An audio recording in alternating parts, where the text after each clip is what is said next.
And yours. Hello. Hello, welcome. I did it. We're here. Wow, wow, we're on the internet. Hi, Mom, we're on the internet. Oh my goodness. Oh my goodness. Hello. Uh yeah.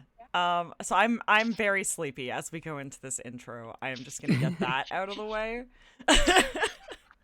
Cause whoo boy, it's a sleepy day.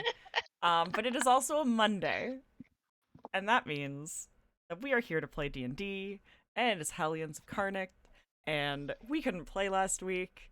I'm very excited to play this week. Um, I'm Nick. Like I said, I'm very sleepy, but I'm here. My voice is also shot because I went to medieval times and then went to karaoke. Um, because I'm a very smart person. I think you made the right choice. I Yeah, think I also think I made the right choices.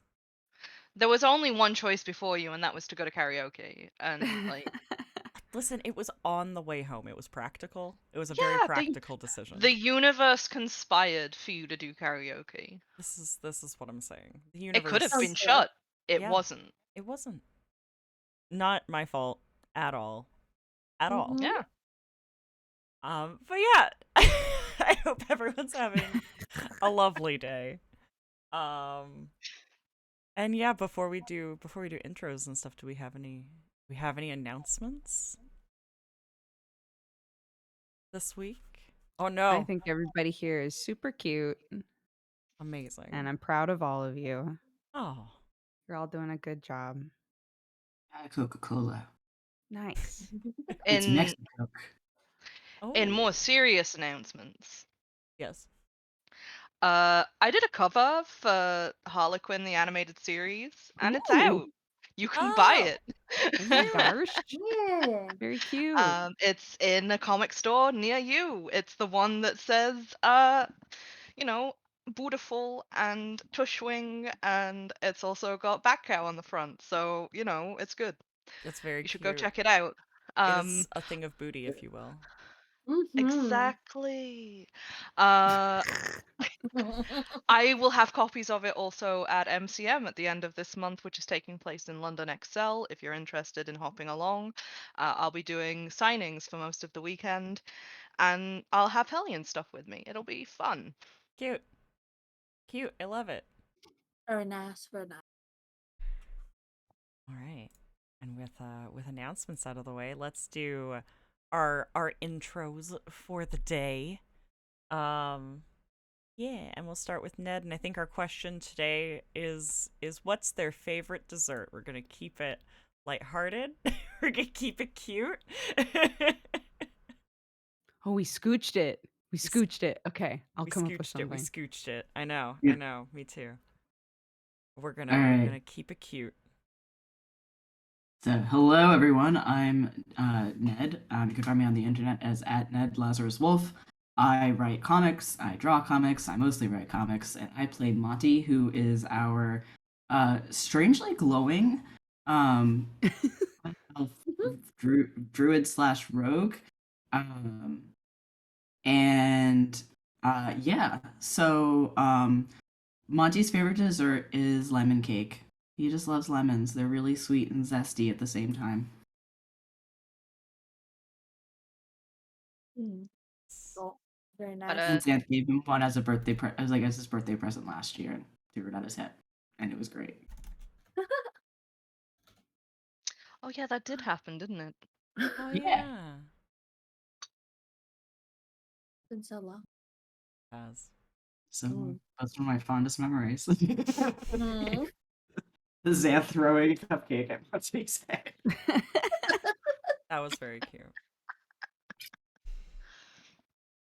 Ah, Danny, you're up. It's yeah, it's me. Danny I'm time.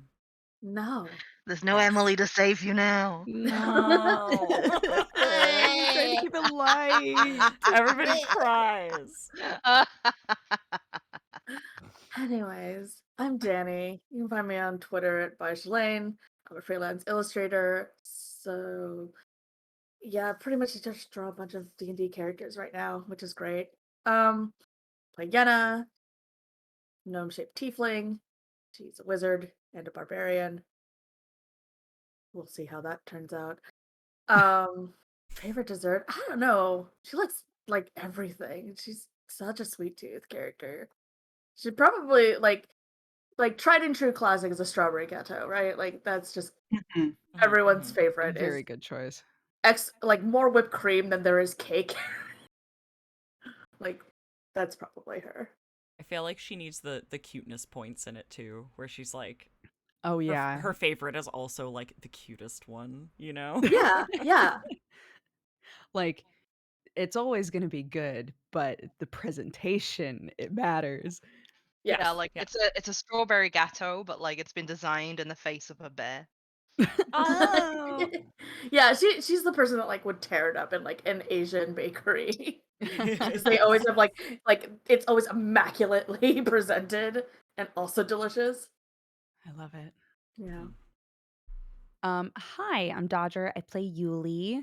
Yuli is a rogue wizard with a lot of anxiety problems, but she's doing okay. Uh, um, and her favorite dessert, I think, is probably something like creme brulee because it's an activity. They give Oh, it to you, and you're like, now I get to crush it, and then I get to eat it. An Never mind the interactive fact that it piece. was just on fire. Yeah, it was on fire, but now it's been brought to me in a safe package, and it's a little activity for me to do, and then I get to eat something yummy. Amazing. but like Oh. those chocolate spheres you crack to release the like goo Oh or my whatever. god. Yeah, she would be super into that. So cute. Mhm. And hello. I am Nick. I am a A sleepy sleepy boy. boy. Thank you. I am predictable, and I am That was Nick that was so Horse. much in stereo that I legitimately thought that I'd somehow unmuted the captions channel. Wonderful. Beautiful. Oh my goodness. I am a sleepy boy. I'm also Nick Terhorst and Nick Tattoos everywhere on the internet. And I'm playing Tink. He's a high elf artificer cleric. He's a good boy who's never done anything wrong, and that is perfectly and entirely true. Don't tell me otherwise. In Um universe. in universe, absolutely. He's just so good and not the person who maybe started the end of the world at all. I don't believe the hearsay for a second. Um and I think his favorite dessert would be like something simple done really really well. Just like a really good like brownie or like coffee cake or something. Mm. That's just like the perfect version of that, and very likely because that is something that like Belial turned him on to a handful of years ago after just being fed like super fancy and ornate foods, just being like, oh my god, just like do one thing and do it really well, you know? Mhm. I feel like Bob probably makes like excellent like apple pie too. Yeah, that's the thing, right? Where it's just the most basic thing, but like just made with really good ingredients and a lot of love. Fire candy. Excuse me? Belial would make good fire candy. Ooh. What is this? Honeycomb. Ooh. Oh. God, Mm, absolutely. Absolutely, yes. bro, there's a place, sorry, off topic, but there's a place that I went to a while back that had a honeycomb latte, and I've been thinking about it every day since. I went to a cookie place yesterday. We and got a honeycomb, like a crunchy bar cookie. It Oh. was so What the good. fuck is up with honeycomb, dude? It's crack. Oh, It's so good. it's so fucking good. It's Anyway, beautiful. yeah. Yeah. Yeah. So yeah, I think right up there that would be yeah. The reason honeycomb is good is because it's halfway between marshmallow and like toffee. And just Yeah. Yeah. those two things together is just the best like crispy little mouthfeel. Yeah, it's the best of both worlds. Oh, I think I've Do you ever guys had ever honey. watch those videos of like people who extract beehives and they'll just Mm. like find a bunch of honeycomb and just take a bite out of it? oh, Yes. Oh. It's yeah. so oh god, it's so dangerous. I want some. Just we're just gonna like find you with like bees and chickens now. Just like No, no. Sometimes people will be like, "Oh, maybe you should keep bees." And I'm like, "Absolutely not." But I will watch a million videos about how cool bees are. I can't I can't like neutrally enjoy bees. neutrally enjoy bees. What a good statement. So you're not someone who could just go and scoop them out and put them somewhere else. I don't think so, dude. I don't I think I mean, Me. could do same. it. Yeah. I think if you put me in a big suit, I could do it. I'd Yeah, be I happy could do with a it. big maybe suit. the suit would be the key. Yeah. Oh, you know what you should do? You should get one of those like historical outfits that they use for beekeeping. Oh my god. And then cosplay and beekeep, I'm in. Oh my Yeah, god, here yeah. we go. This is all it This is took. how to sell us on beekeeping. Yeah. Welcome to Hellions of Carnocht, the beekeeping guide that you need in your life. Yes. Dude. And before I get to our stream safety chat and recap, would our lovely DM like to introduce themselves? No. Well, that's too fucking bad. It's your turn. Yeah. Hi, I'm Doodle. You can find me at Doodle on Twitter. I am also everywhere else on the internet at Jess Taylor Arts or Jess Tarts. Why? Because I made 1,000 different accounts with a million different names. Just go to Doodle on Twitter. It's fine. It's good. You can find everything through there. But I'm the DM for this game. I'm the one who thinks it all up and then forces it on all of you Yes. and cackles while you run around like headless little chickens. Thank you. You're welcome. Do Is any that a of good our enough intro? do any of our NPCs have a favorite dessert? Who do you want to know about? What's Calriel's favorite dessert? Yeah. Oh, that's incredibly easy, and it is boiled pears with honey and like the Not what I littlest bit of expected. sorbet. Oh, so How like cute. a poached pear with sorbet kind of thing. Yeah, a poached Okay. pear with like honey and sorbet. I don't know why the difference of poached and boiled is like very different. Like, one of them sounds good and one of them sounds like ooh, squishy fruit. And My they're exactly the same. They are Yeah. exactly the same, yeah. my sister would do like she would make like these really good waffles and then she would make this like really nice apple topping, but it was always in the microwave. So I Oh. love imagining somebody being like, "Ah, pears, eh?" and just chopping up a pear and throwing it in the microwave and him being horrified. Like that's not how you do it. Thank you for my next Calculator comic. I was just gonna say, that's You're welcome, you're welcome, you're welcome. That is Yeah. absolutely going going to existence at some point. Thank you. Our invents a microwave solely to terrify Calvio. Just to Yeah, piss off yeah. Calriel. Yeah, just to torment him. Oh my god. Oh, do you want to know about any other NPCs or are we good? Yeah, I think we can get into it. All right. Yeah. Um, Want to So- play? yeah. Well, Mhm. Before I head into the recap, I would just like to remind everyone that we, as the people on stream, have our own safety measures, and we encourage you guys to take your own safety seriously while you're watching our stream as well. We do get into some occasionally dark topics, or our kids get up to some real dumb bullshit. So if you come across anything that you find uncomfortable, please do step away and be safe. And if you have any concerns, you can always bring them to us on the Discord, or I don't know, anywhere you can find us to get in contact with us. We would love to hear about that and make sure that nothing bad happens again. But yeah, and with that all said, let's do our recap.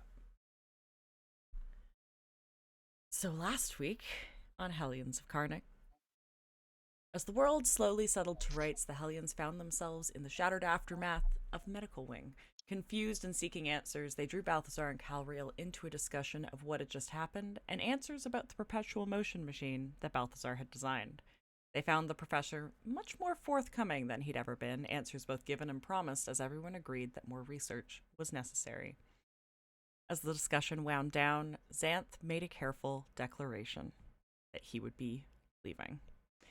On talking with Frog and Hex, he decided to go back to his brother's gang and see if he couldn't find out more information about the second machine Xander possessed, and steal it should it turn out to be another perpetual motion machine, adding it to the loops. Distraught, the Hellions said goodbye to their friend. Monty chose to walk him back to Frog and see him off. On the way, the rogue bared his heart, declaring his love for Xanth, only to find it wasn't returned. Agreeing to be friends, they parted, and with determination, Xanth went on to his next adventure. Our sweet boy.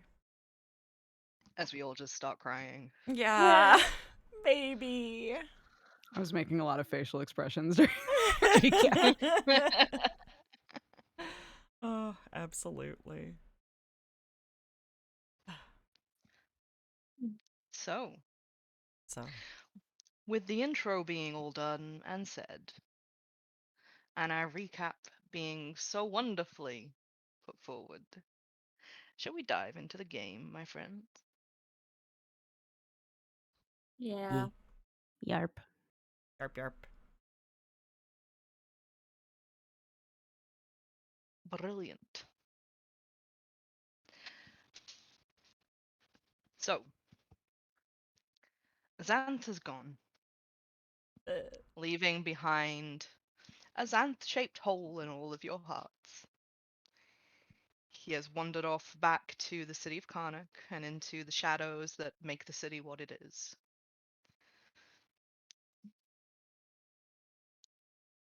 The night comes to a close, and with heavy hearts and full minds turning over all that you've learned, you head to bed.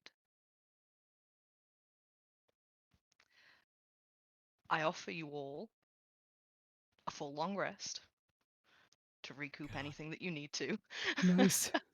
Oh, it's been 84 years. I have spells again. I don't have exhaustion anymore. Oh my And god. I will say that this will count as 24 hours of downtime. 24 hours in which you will be undisturbed unless you seek people out. And if there is anything that you would like to do within those 24 hours, let me know. How soon are we letting you know? Yeah. Let's go through it one by one, shall we? All right. Monty, how do you spend your day? I am going to spend my day by going to visit Zinnia. Because I haven't seen her yet this loop. Wonderful. You will be the first to note that the rest of campus is entirely empty as you walk around it. It appears as though students have been holed up in their dormitories and classes are cancelled for the day, considering everything that happened yesterday. There is a heavy presence of military around that are obviously controlled by Cal, as well as private security. They let you through the gates with no problem, and you step onto the familiar streets of Carnocht. Zinnia, as you know, only lives a few blocks away from the winter quarter where the school is situated. And the very familiar blue door is quick in coming along with its brass knocker shaped like a leaf. And so I stand in front of the door and just sort of shift my positioning and take a deep breath because I'm nervous about seeing Zinnia, especially after having The last time I saw her, having accidentally left her in the claws of the giant dragon that is Abraxas's normal form? Question mark. And finding out that, and then later not finding out that she had died. So take a deep breath and raise my hand and knock on the door. With that knock, strong and sturdy against the wood, you feel a gentle tingle through the paintwork and through the knocker, and even up through the ground through your feet, and the door swings open as if on its own. Is this a familiar feeling? Roll history. Hold on. Little history, and someone's like, "Where are my dice?"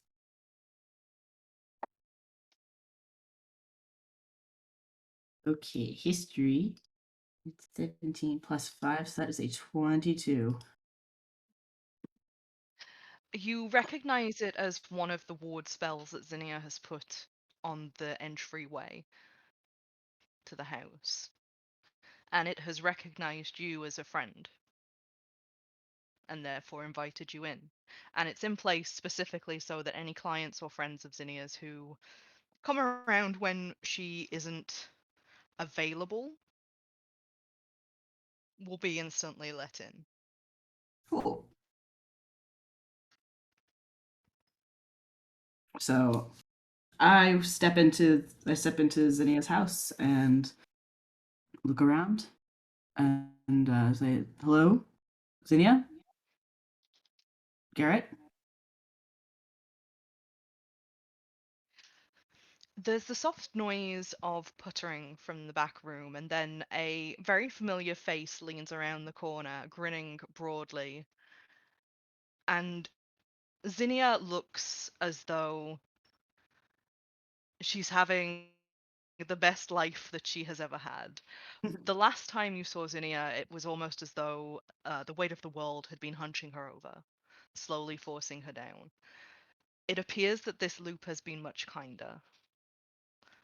And while she still has the signs of age and the wrinkles about her eyes and the laugh lines, she's quite upright as she goes, "Monty, come on in.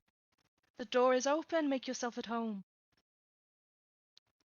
Um, it's and Monty steps through, and it's wonderful to see you. I admit I'm surprised that it took you this long to come down. I've been a little busy this loop. I Um, have no doubt. And she reaches out as though to take your cheeks in hand, but she gives you a moment enough to back away should you want to. I don't. I want to hug. I want to hug my adopted grandma. She gives your little cheeks a squeeze and then draws you immediately into a hug and goes, "It's good to see you looking so well." You too. I'm I'm really sorry about what happened in the last loop. I had no idea.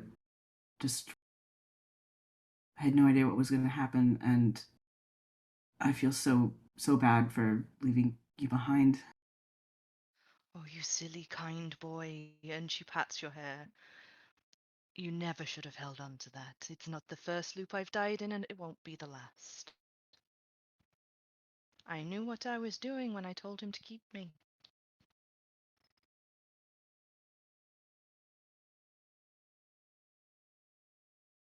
Glad that you're. I'm glad you're back. Such is the way of it. And she like draws your hands together and gives them a good squeeze and it's like, "Can I get you a tea? You look as though you need to talk." Oh yes, tea would be lovely. Thank you. Um, "Make yourself at home in the sunroom." and Monty's very happily just like dashes into the sunroom and just like enjoys being surrounded by all these plants. Where last loop you remember Zinnia's garden as almost a jungle of plants, it appears as though she's taken a slightly different turn this time around and appears to have created what seems to be a mini beach. There's seagrasses, there's entire aquariums filled with scuttling little fish and anemones and coral. And she's laid out a small table, and the entire room seems like a holiday, ever sunny and comforting. There's even a couple of little colourful crabs that are just scuttling across the surface of the sand that she seems to have put in. But as you walk onto it, you notice that the sand doesn't move. Whether Yeah. it's held in place magically, you're not sure. I'm gonna bend down to like investigate it and try to pick up one of the crabs. Roll Arcana and Animal Handling. Okay. My Arcana is a 4. Okay. You know that there is sand, you know that there is water, you do not know how this is actually going on. And my pickup crab is, hold on, I can math. I can do math. My animal handling is 18. In holding out your hand to the crab, it doesn't take much cajoling for it to decide that sitting on the palm of your hand is probably a good idea. And And I it just like, just chills there for a little bit, clicking its little claws. and I just pick up the little, like, put my hand up to my eyes so I can like look at the little crab. It's just like click, click, click, click, click. And Are you trying to talk to the animal? no, I'm not. I'm just like really excited to see it, like to see a crab. I've never seen a crab before. Like, this is something I only know Tell, through books. were you not there with the bioluminescent crabs on the beach up to the house on the hill? Oh, maybe, but don't think I stopped and actually looked at them. Fair I think enough. I was, but It is a strange looking little creature, and as you watch it, it's got like little mandibles in front of its mouth that are doing happy little motions. Aww. And then I just like uh uh put the crab down and they continue just to look at all the cool fish and everything. This is it's all things I haven't seen before. It's as you're examining a particularly bright angelfish that Zinnia walks back in with a tray and lays it out on the table, pouring a cup of tea from the large pot where you can see a bloom is unfolding inside the hot water. Oh, what's that type of tea? It's a very special kind. It's called an infusion, I suppose, rather than a tea. Sit down. Tell me what you Not need to even. say. She pushes a small cup of tea towards you. Um,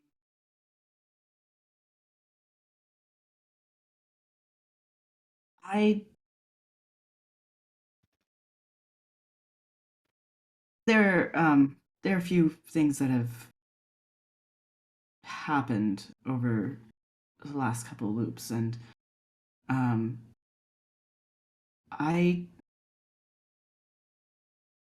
I don't want to be an assassin anymore. Um, I can't. Just in the first loop, just thinking about everyone who I killed. Like I know that they're alive now, but I don't want to have any more weighing on me. Uh, and I I don't know what else to do. and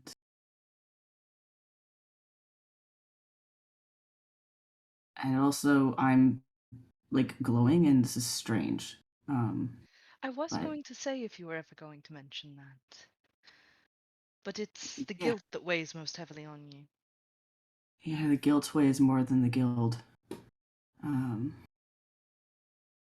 the guilt weighs heavier than the guilt. That's the term. Um, yeah, it's. I don't really. A lot's been. A lot's happened. I think I died again. I Um, don't know why I leave you all alone for a little minute and it suddenly seems as though you're all running around doing so much. I think Balthazar asks himself the same thing. I know for a fact he does. She pushes a small plate of biscuits towards you as though biscuits can heal absolutely everything. So I grab one of the biscuits and take a bite because biscuits absolutely can't heal anything. Can I be blunt with you, Monty?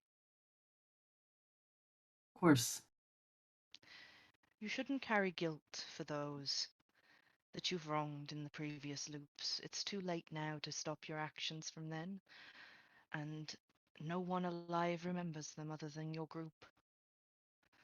It may seem selfish to tell you to put that guilt on a shelf. It's not wrong to feel it, and it makes you a good person to do so. But it isn't as though you can pay amends. There is nothing left to change, and worrying about it is only going to hurt your heart.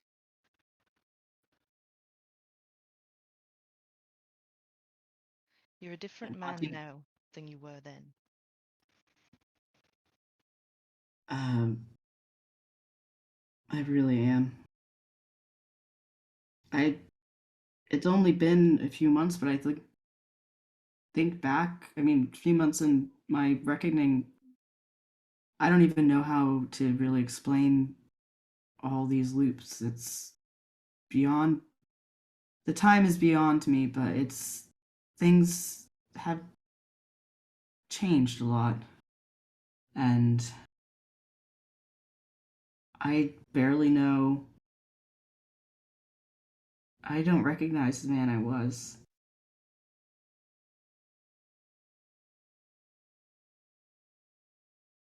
Then perhaps take this as a new chance to make right in the future instead of dwelling on the past.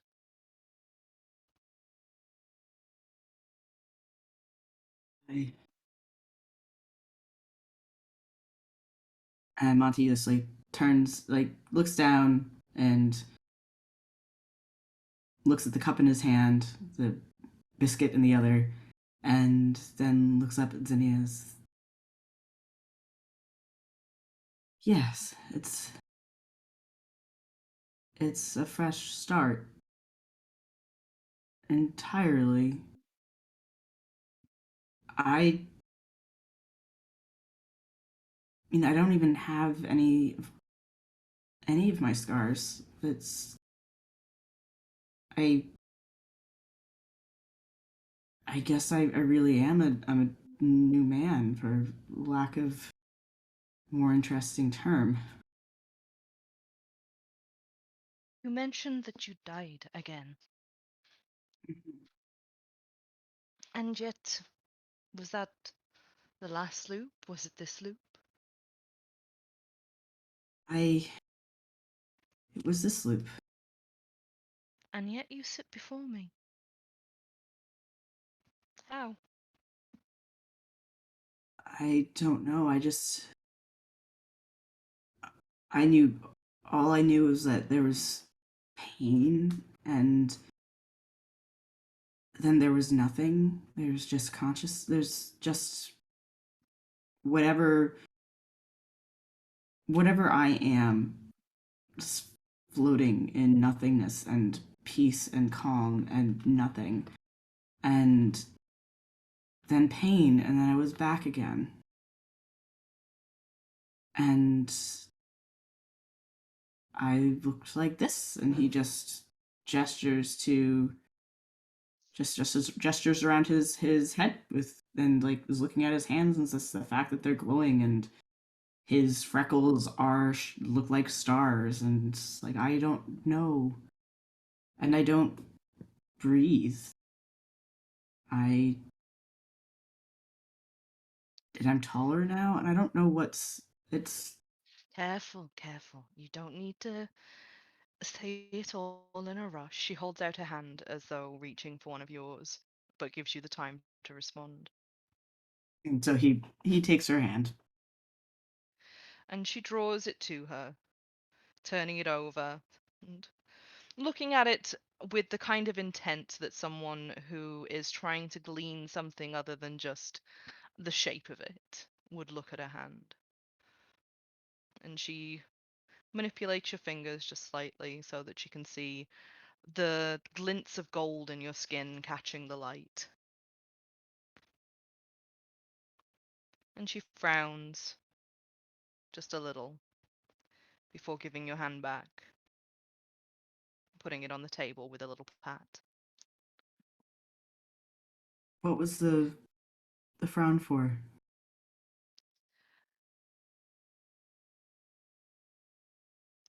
I've heard in the past of instances of warriors coming back to life when their business is unfinished, but I don't know if this lines up perfectly. I'll have to look into it for you.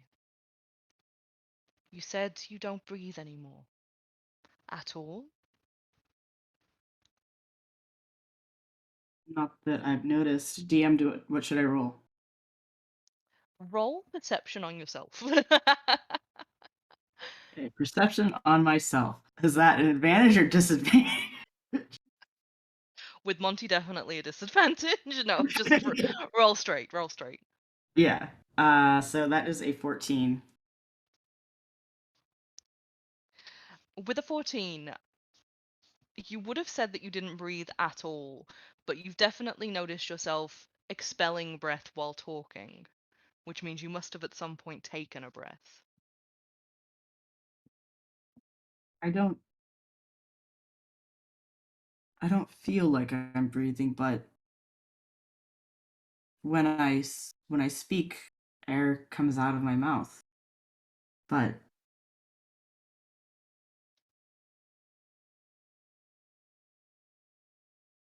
I don't feel inhaling, and I don't know if I have a heartbeat or anything. She nods slowly and then reaches out with a hand. Am I alright to just put my hand upon your chest, boy? Monty nods. And you feel Zinnia's warm hand just kind of press against your collarbone. And then a wash of weave flows through you, and the tingle of magic. And she nods to herself slowly and draws back. I think I have enough information to do my research, and I can probably give you something for the nerves, for your worries and your troubles. But everything else you'll have to give me some time with. I can give you time. Um, do you should I help can I help you with the research or I'm Xanth is gone and I don't know what to do. Well, I have a couple of jobs for you then. And she stands and puts a hand on your shoulder. Bear with me just but a second and I'll write you a list. Right.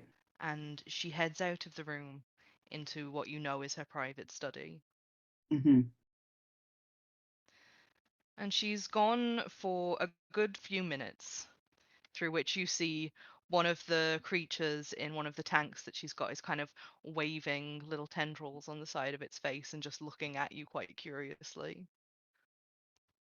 Can I talk to the creature? Yeah, of course you can. All right. So I'm gonna I cast. You were saying no, you're gonna cast what? Speak with animals? speak with animals. Okay. Mm-hmm. What are you gonna say to it? Um. Hi. What are you looking at? You Um. Is it because I'm sparkly? different. Different? Yeah. Um. What? I've never seen anyone like you either. It's because I'm fucking stunning. You are stunning. Aye. What does this creature look like? Like what is this creature an octopus or like The closest description would be an axolotl with too many legs. a baby? Uh, what? I've never seen anything so oh my fucking god, Striker. The legs a lottle. I've never seen anything like you before. How long have you been here? It's because I'm a rare fucking specimen, innit? I've been here for a few years. Do you do you like living here? It's alright. Would you Where are you from? Would you rather be back home? The only home other than this that I've known in it was was like a tank in a black room. Was there anything was it just dark in the tank? Dark, cold. DM, is this anything like where the basilisks were? Obviously they couldn't see anything, but Roll me an intelligence check. this is Monty here. Uh, Intelligence check, that is a 13.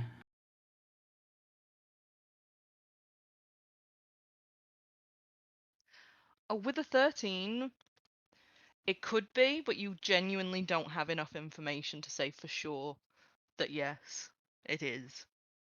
Mhm. Um, were there other creatures there? No, Just you, yeah, all alone. I. I'm I'm sorry about that. It's alright. It were that bad. Could have been worse. Could have been better. Could have been But worse.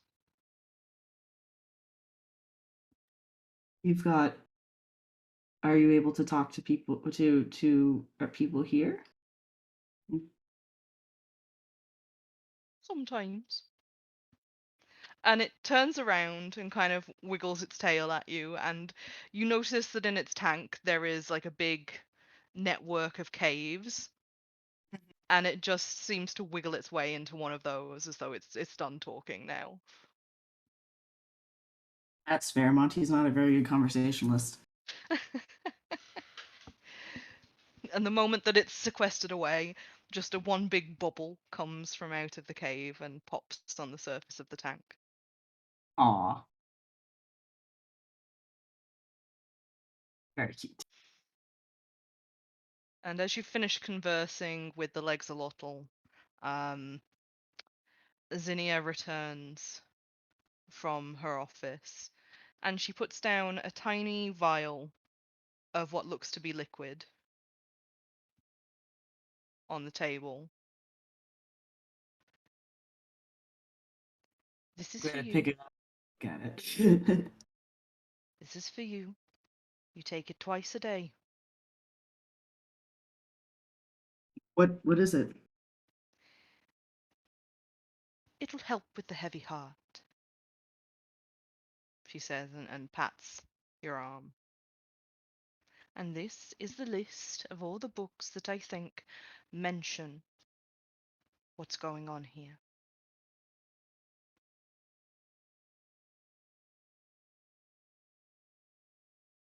And so I take the list of books. And how long is the list? There are about 10 books on this list. You may not be able to find them all, but if you could look in the library at the school, they should have a few. Thank you.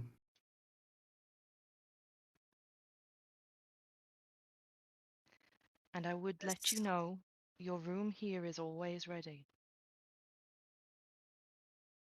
I I think I'm going to stay here. If I don't want to go back to the dorm with Xanth not there. It feels empty. I understand, but I will say you should try for a night or two. Okay. And she just gives your cheek a little pat and pushes some I'll hair behind your ear. You're a brave boy, Monty. You can handle an empty room. And if you tell your friends, I'm sure that they can handle it with you.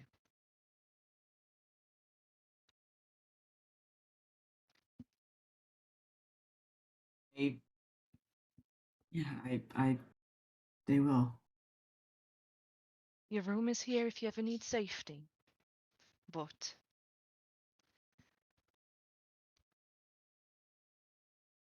I would encourage you just to try first. I I can't run from everything. Much as I'd like to. And she gives your cheek just like another little affectionate touch and smiles. Your friends need you just as much as you need them. Especially now. You'll all be missing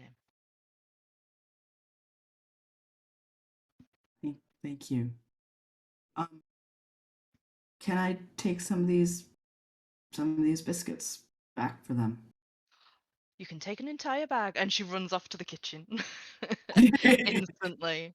And within like an instant, she's back with a tin and two little jars, and you see that one of the jars has the same tea as she made, with the head of a flower that you place in a teapot, and that the other one seems to have this sparkling pink powder in it.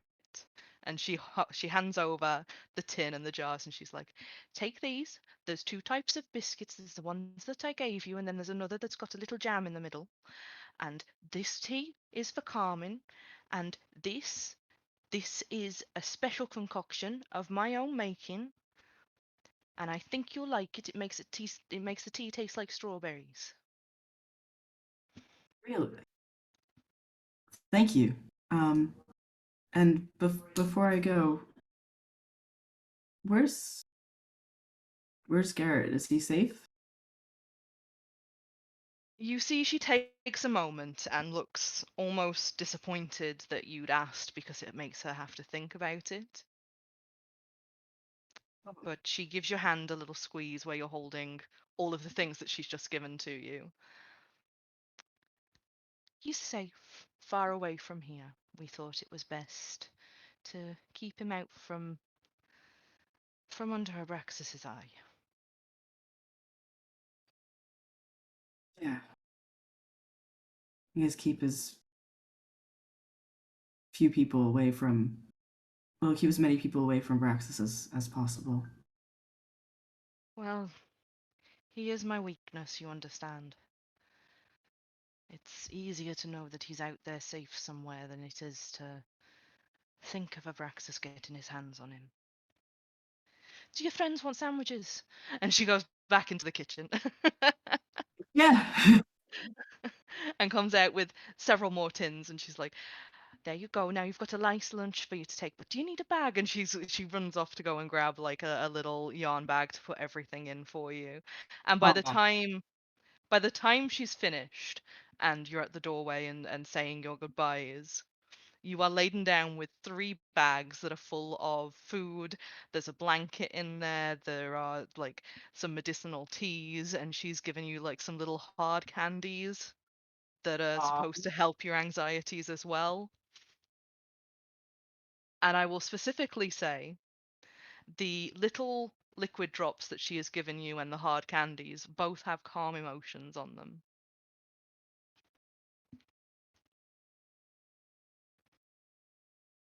So the spell calm emotions will take a hold of Monty if he uses either of those. Sick. Oh, as I also started turning into a cat. I mean, I can come back and we can talk about more this more. Um, A cat, you say? yeah, I think I can do magic. I Oh, Monty. And she puts both hands on your face and gives your cheeks like a little squeeze. You come back here in 2 days, all right? okay. And come back as a little cat, and I will show you all that I know. Okay. Thank you. But but take this just for reading. And she balances like a book on top of whatever else you're carrying. Mm-hmm. And the book that she has given you is The Wilds and Ways of Druids.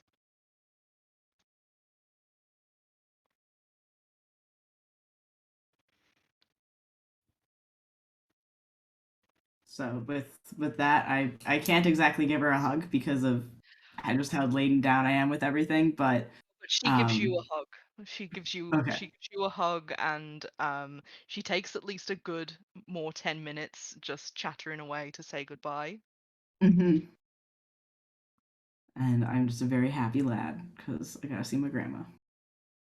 Um and and I the head back to the dormitories, like laden down uh with my stuff, all the food and teas and everything, and I just settle down in the front room, after having put the food away with my new book, and I'm just settling and reading.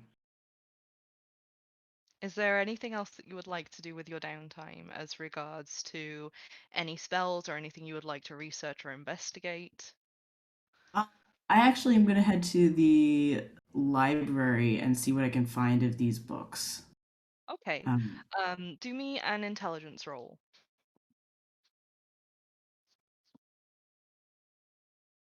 Intelligence. Just need to look up what my intelligence is again. Can I do that as investigation? You can if you would like to. Yes, because I have a much higher investigation than I do intelligence. So that is a dirty 20. All right, with a dirty 20, you manage to find 3 books on Zinnia's list, and you can check them out and go read over them if you would like to. I'm gonna do that. Brilliant. Yenna, with your 24 hours of downtime, what would you like to do? Almost forgot to unmute. I think first order of business is honestly like you said that the campus seems empty, so it's like where's Hyunwoo? Where'd he go? Hyunwoo is very well ensconced in the dormitories, the same as yourself. Um, while people are at the campus, no one is going to classes and it's very quiet. So Mhm. everybody is in the dormitories. And that Okay. would be the first thing that you would notice when you kind of came downstairs in the morning, is that everybody seems to be huddled inside, not quite sure what to do after all of the running around and panic from yesterday. Okay. Yeah. I think like she wouldn't have like run off without telling Yuli where she's going. Hmm. And would have even said like if you want to come, you can. Um, but yeah, her first thing would be to try to find him and make sure he's okay. Yeah, I think Yuli would let you have alone time with him. Allow her to be away. If like the offer was there of like, do you want to come? I think she would probably hang back so you could have a nice solo convo. Yeah. All right. Yeah. So she kind of give her a little kiss on the cheek and be like, "I'll be back as soon as I can. I just gotta find the idiot." Blush. But yeah. So I mean, she knows where he theoretically should be, right? Like in what she thinks of as Tink's room.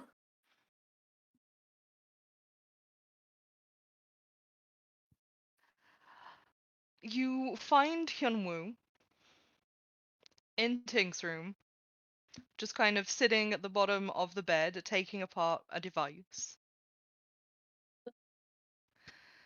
He is surrounded by what seems like cogs and long tubes of copper and gold, and he looks up as you knock on the open door. You okay? Yeah, I'm okay. Okay, that's good. Uh-huh. Uh, can I Are come you in? okay? Yeah, Uh, yeah. No, totally, you can come in. Mm-hmm. she's gonna absolutely make sure the door is closed for whatever moment of privacy they can have. Um, not maybe physically fine. I'm physically okay, Uh-huh. but That's good. And he gives you like a double thumbs up. yeah. But uh, well, I don't know. My field of study is a lot bigger than I thought, so I'm. You know how when I get with the brain and things are happening and it's trying to do math when I'm trying to do other things, it's doing that. So, anyways, and she's gonna just sort of like come over and it's like she clearly doesn't know how to behave with him in this moment because it's been a minute and she's just sort of Roll like anxiously insight. fidgeting. Roll insight. Sure. I think it's a 7. No, she's got +3. So it's a 10. With a 10, you can very clearly tell that Hyamu is kind of treating you exactly the same as you are treating him, and that it's a little bit awkward, it's a little bit strange, and neither of you are quite sure. Uh, she's gonna kind of like walk over and like without much like preface is just gonna like put her arms out like for a hug. She's just standing in front of him like, I want a hug. I'm now just gonna make demands. He kind of gives you a baleful little look. Roll persuasion with advantage. Oh, really? Okay. Yeah. Oof. These are not amazing. 14? With the 14, he just kind of holds his arms out as though, come on then. Yeah. And she'll go in for the hug. And she'll like hold it a little bit longer than is like strictly necessary.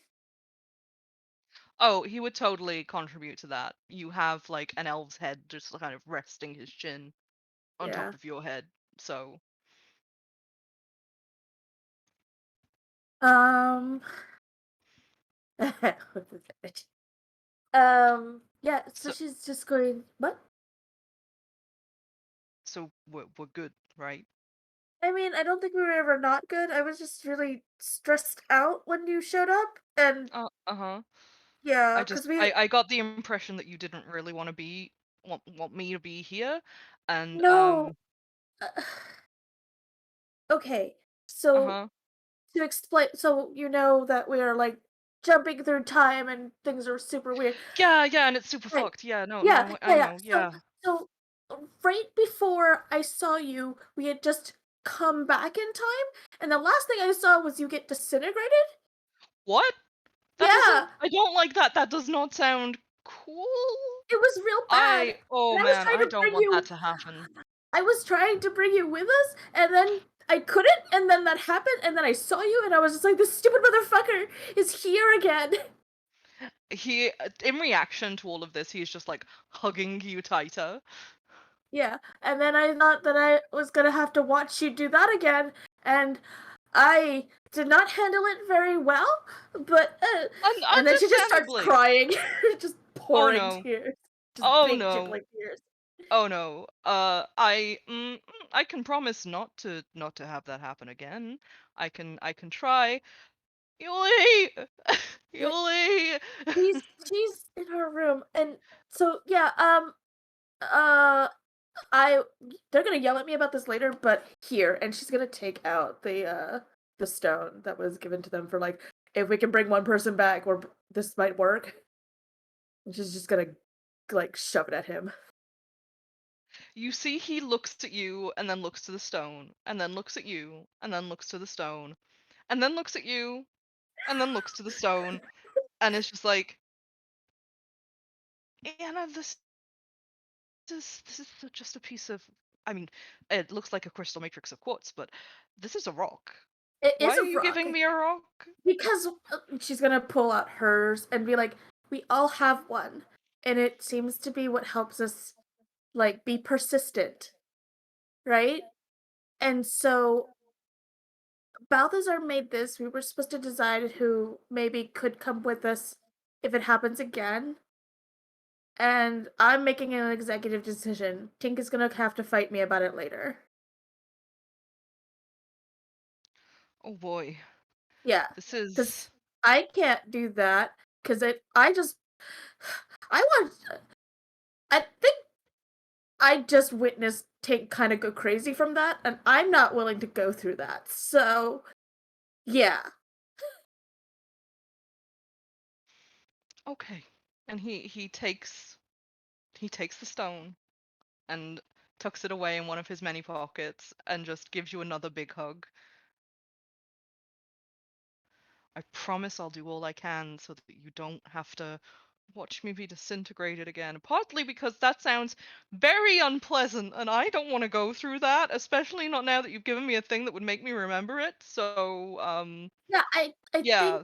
as long as you have it, you're gonna be okay. So don't fucking lose it, or I'll kill you. Yes, ma'am. All right. And she's like trying to like do that thing where she's like waving the tears that like are still drying, and she's like, okay. Anyways, oh god, I have to probably tell me them at some point about that. Um, He also takes out another, a he takes out a handkerchief and he starts like trying to dab your cheeks with it. eh, but yeah.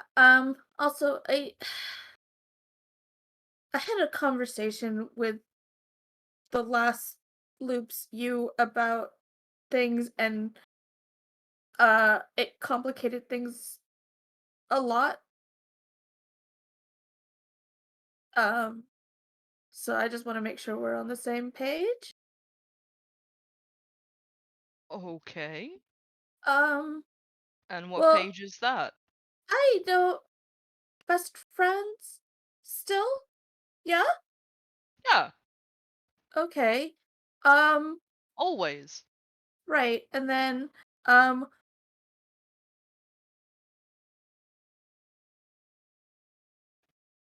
I don't know if we're gonna get married.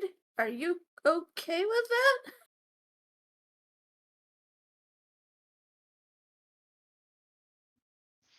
I mean, I feel like this is a very loaded question and I don't quite understand why it feels as loaded as it does.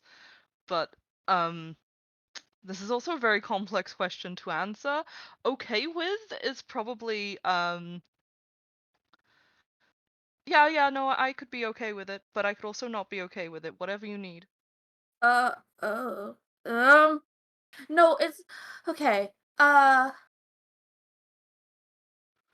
I think we need to figure out if we are more than friends. Yeah.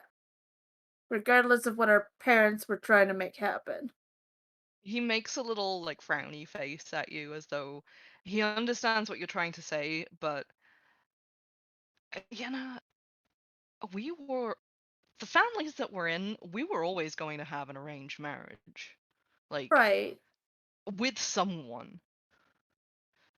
But if it had to be anybody, at least it was gonna be my friend. Right. Okay. Yeah. As for Yeah. figuring stuff out, okay, there was maybe a little crush, but like that's kind of been trampled all over and stomped on and thrown out of the ballroom, if you know what I mean. Uh, I'm sorry. That wasn't really my intention. Uh, No, no, no, it's like it's fine. It's fine. I it's needed a not moment fine. to reassess and take things seriously. I just needed to readjust my worldview. And hey, like, it's cool. Yuli seems really great. He is. I just, um, okay.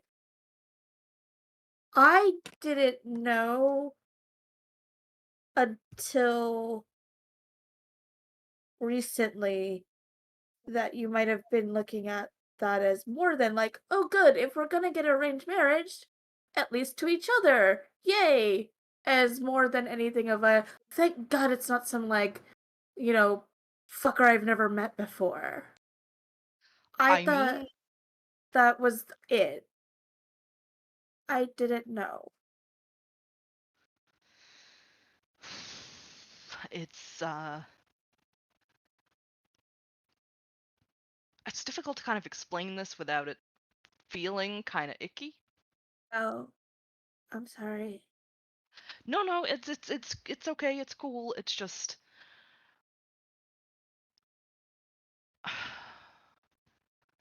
I want to make it clear we're friends before anything else, yeah? Like that's not in question for us, right? Yeah. Okay, cool.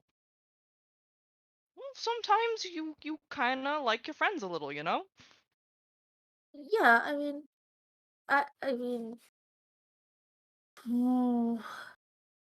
Yeah. I'm reevaluating a lot of things and I'm trying to figure out like, Uh-huh, me too. Me too. yeah, yeah. I Yeah. mean, I just uh Maybe we should both take a little bit of time to think about stuff. yeah, probably. Uh, she gets like real awkward and starts like kind of like backing up even from him just to be like, I am intruding on his space. Oh god. No, no, no, you're good. Everything is fine. I just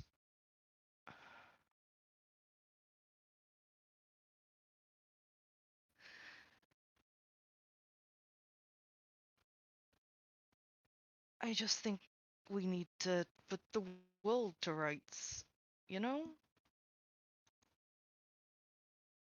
Yeah, I just hmm, I've had a lot of things that have made my perspective on things like shift really violently lately, and so it's one of those things where knowing that you could see that has changed things. Like it's quantum. I can't unknow it. No, I know, and I get that. And while I wish that you'd have known it from someone who is me and not someone in another loop that had a different basis for his maintaining personality, um, but that's not what happened, so now we have to deal with it. And I just want to make it clear that my priority is our friendship. Okay. There is not a timeline. There is not a universe in which I would not want us to be friends. That gets her to smile and she's like, well, that's good because I think you're stuck with me now. like in I'm perpetuity I mean, throughout the oh, universe. no, however will I cope? No, but like I mean, giving you that is like literally you don't get to make a choice anymore. So, Yeah, yeah, no, it's it's fine. I don't need a choice. I made it ages ago, you know. I know, but like there's something deeply troubling about the idea that like I am pulling you into some really, really high tier bullshit. Um, Yeah, no, we've always been in really high tier bullshit. This is just a different flavor. this you have no idea. Like, this past thing, Balthazar is a motherfucker and made a perpetual motion machine, and now I need to pick his brain about it. A perpetual, a perpetual what now? Advanced artificer shit. Oh. Yeah. And you see his expression has instantly changed to more things I can take apart. With his permission? I don't know. I mostly like bringing you on is practical and emotional combined because you will be also very useful. That sounded really shitty. Oh god. I'm so No, bad at it's this. fine. You're in a position where you need to build allies instead of friendships, and if I can contribute, I will. Okay. Cool. Oh god. Stop worrying so much. You think too much. I I think the right amount. I think you think the right amount. I think you think the right amount and you definitely don't think enough. Hush, rude. Yes. You apparently like this. Yeah. Yeah. Eh. Anyways, I would really like it if you and Yuli became good friends. And that all three of Ah, us could be very good friends, if nothing else. I I am willing to give that a shot. I just don't take this the wrong way. I do just need a little bit of like head reset time. yeah, no, I mean fair. I just uh I mean, I had a stupid whole vision thing in my head of how shit was gonna go, and it is quite clear that that's never gonna happen, and I just need to reassess, you know?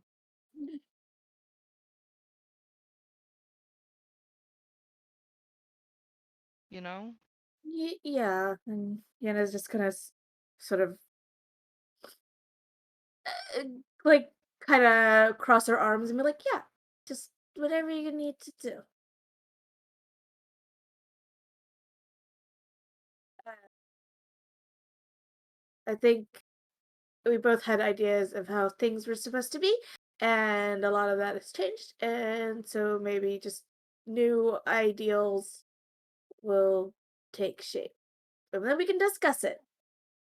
Exactly. And then maybe we can put our heads together on this problem that you have and totally blast it away because we're a fucking dream team.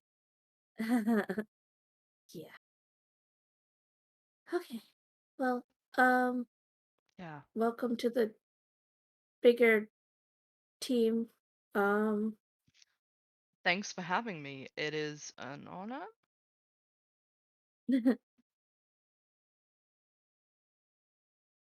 I I'm don't gonna go know. with honor.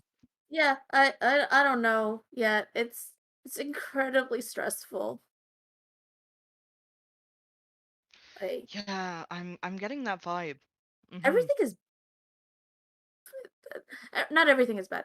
Some things are really great. But yeah. Uh, anyways, I'm gonna go. Oh, okay. Yeah, no, sure. That sounds like yeah. Uh, I'll see you later, I guess. Okay, bye. And she's just gonna bolt, like just fully like run out of the room. And I think that is probably a good place to take a short break, and we will be back very, very soon. Sounds good. Yeah. So, everybody who is watching, get up, get a drink, stretch, hydrate yourselves, grab a fucking snack, take care of yourselves. And we will be back in 10 minutes or so. See you soon. See you soon. Oh.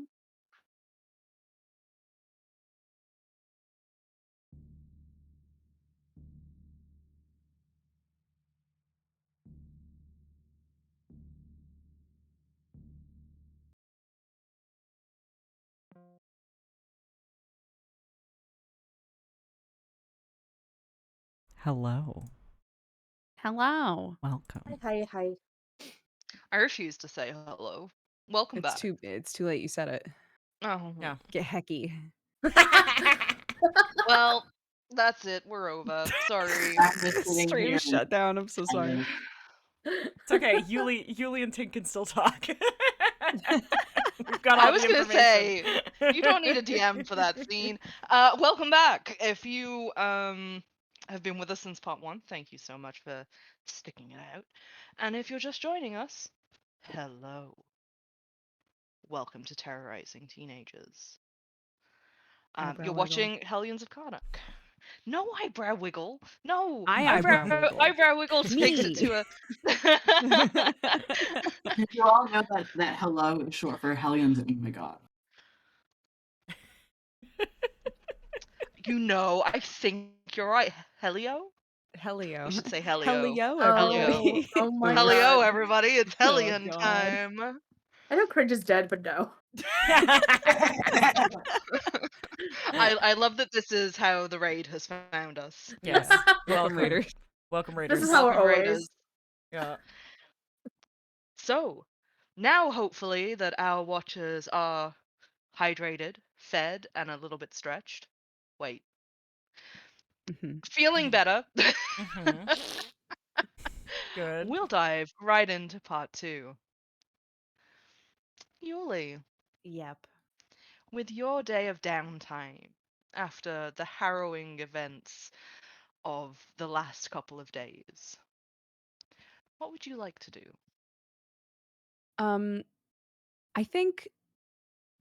I don't think Yuli slept super well. Um, she was raised with a lot of paranoias. And having so many of those paranoias constantly like founded the last like however many days of her life. I think probably she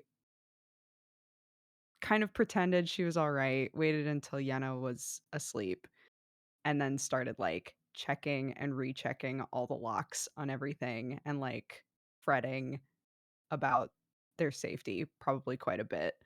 Um, and after Yenna would have left to go talk to Hyunwoo, there would have been a lot of like pacing around the room, a lot of fretting. And I think she would have suddenly had this feeling like it feels like it's been forever since I've sent a letter to my family. Even though for them, it hasn't been that long, but for her, it feels like it's been, a couple loops. So, um, she would sit and write 2 letters. The first one would be to her parent that she calls Maudie, and the second one would be to her mom. Um, she would send them both to Maudie because she actually doesn't know where her mom is. Um, so she would take the time to write those letters, uh, and then would seek out Tink. But I know that um, uh, off screen, I was talking with Nick, and Tink wants to do a thing before they chat. So Okay, well, you can definitely write the letters to your family. Mm. Is there any particular way that you would like to send them? Yeah, Or, so I guess that's kind of like a world question is like yeah, what would be the most common ways to like send messages to people? well, there's always the postal service, snail mail. It's not Mm. actual snails, I'm so sorry, I wish. Uh, is this high fantasy or what? Sorry, continue. No, okay, no, you've done This it is now. strictly high The fantasy. postmasters, no, you've done it. The postmasters definitely ride around on giant snails from place to place. That's it. Wonderful. Fantastic. Snail mail, Great. I'm very done. glad. Thank you. I I would hope like they have lifelong bonds with their snails and Yeah, decorate of them course they do. In Oh, completely. so fact, the sweet. way the way that postmasters are like made is that they are chosen, not born. Oh, oh by And snails. if yeah, if a child finds a golden snail, it will grow up to be a postmaster snail. Oh And my god. they are just then part of the postal service, and they are considered heroes of the world.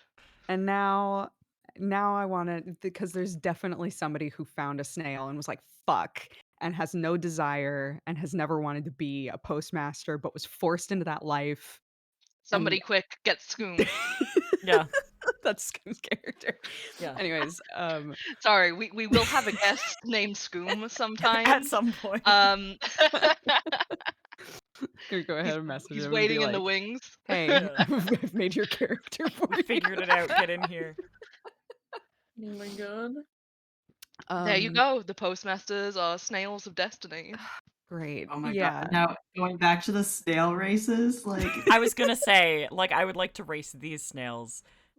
Now we like can progress. with the little girl with the snail, like we know that it What had if glitter and she's- stuff. What if what she if was the she's a future postmaster? postmaster? Oh my gosh.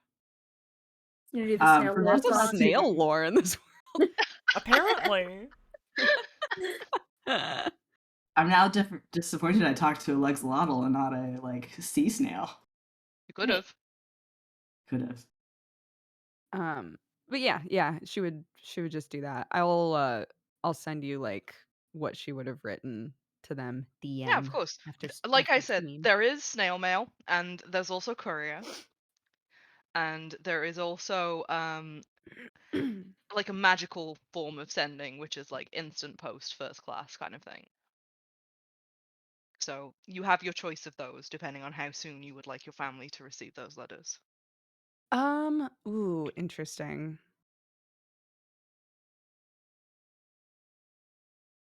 Actually, we'll do the overnight shit. Okay. Yeah. Cuz she doesn't know The how long it'll take for her mom's letter to get to her, so. the instantaneous, very much instantaneous postage, the magical version, is available at the school. They have their own service for that. Okay. If you would like to take advantage of it, they also have a courier service, which would be someone getting to somewhere dedicatedly as fast as possible. Yeah. Sure. She'll go to whatever the postal area is of the school and ask for It the is quick shit. it is unfortunately in the admin section, which we have seen already on this show, No. is notoriously difficult to get to. Great. No. I PTSD. Flashbacks. Yeah. I would like you to roll survival to find the What?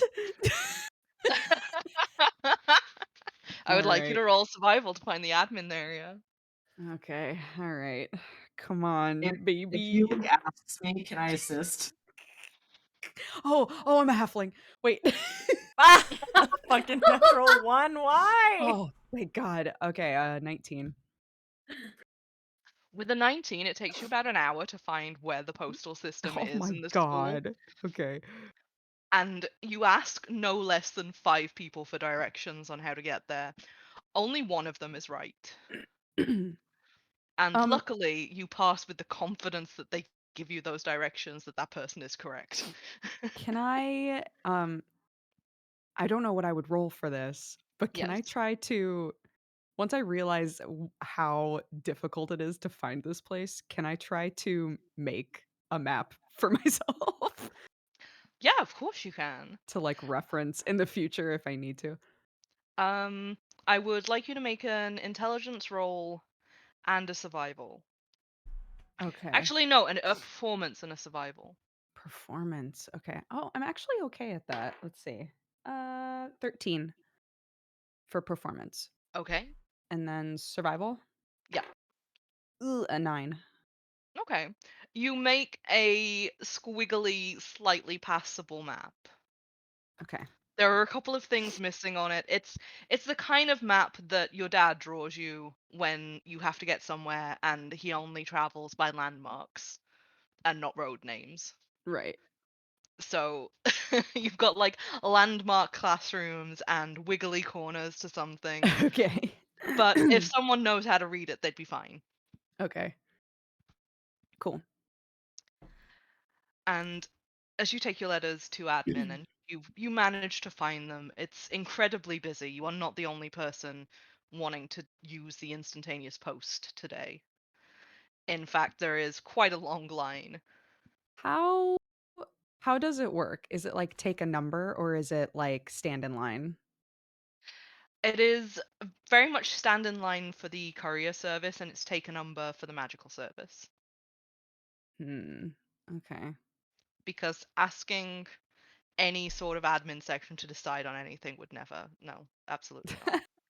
Uh, okay. Uh, can I try and gauge how long it's gonna take me if I do the instant service?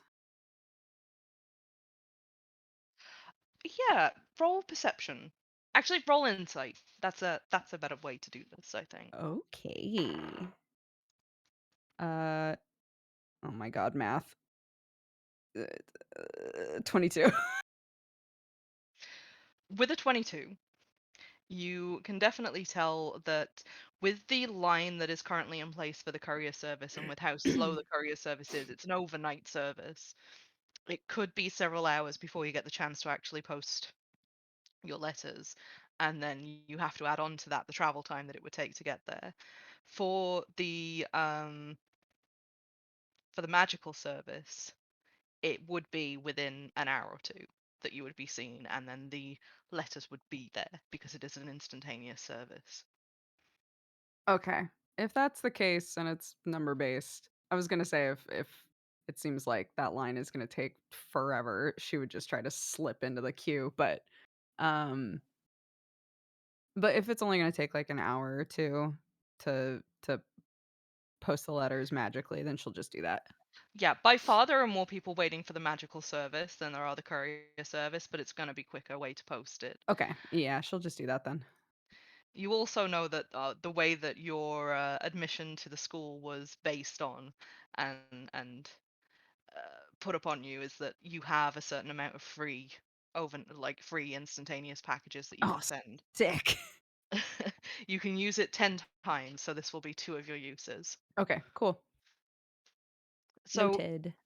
you take a number and you sit and you wait and you hear the ever wonderful call of someone going 42, 43, 44. You have number 45 and are summarily called to post your packages. Okay, she'll hop up. And you see quite a squat little tabaxi with ginger fur that sticks up at all angles and a pair of magnifying glasses on, looks up at you and goes, "What would you like to post?" Hi. I just have a couple of letters. They're going to the same place, so "And what's the address?" it tells the address. I would like you to roll persuasion.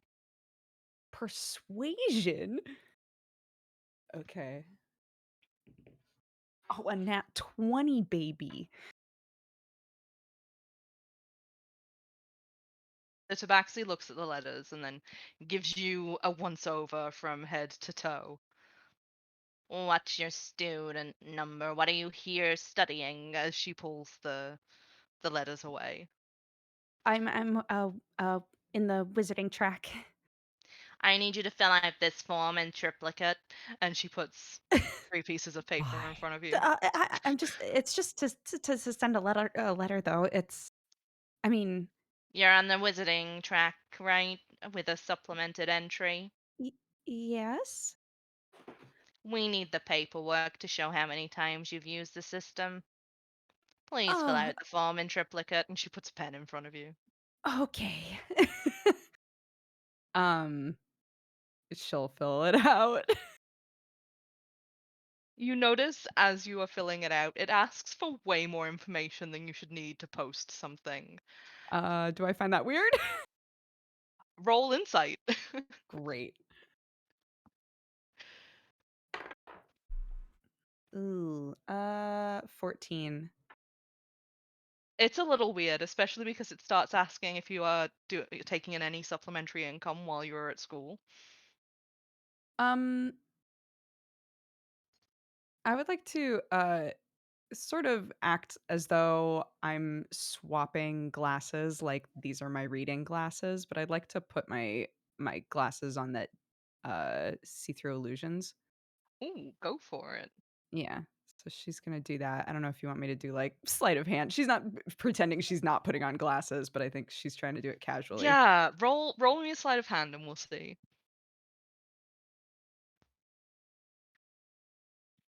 It was a 1 again. Okay, here we go. Plus 9. Bitch, I'm so good at this. 23. Sorry. That was a journey. I can't believe I've rolled 2 nat ones in this scene, though. I hate Thank this. God you're a Beautiful. halfling. Like, Thank God. actually, thank God. So you manage to put the glasses on without anybody noticing that you've switched glasses. And the world takes on a pink hue. And for a moment, it's almost as though your vision blurs. What do you look at first? um, I think she's curious if the person in front of her is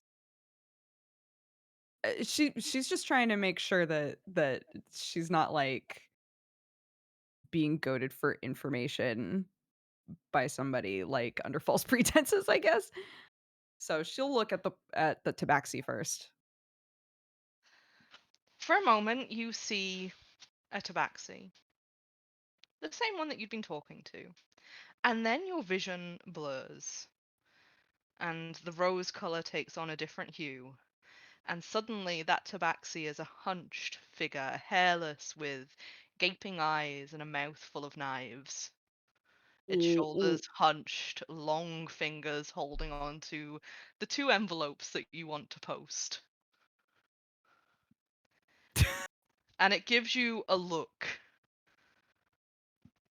And you realize that it actually doesn't have eyes at all, it just has 2 dark holes. Do I recognize what type of creature this is? Roll history.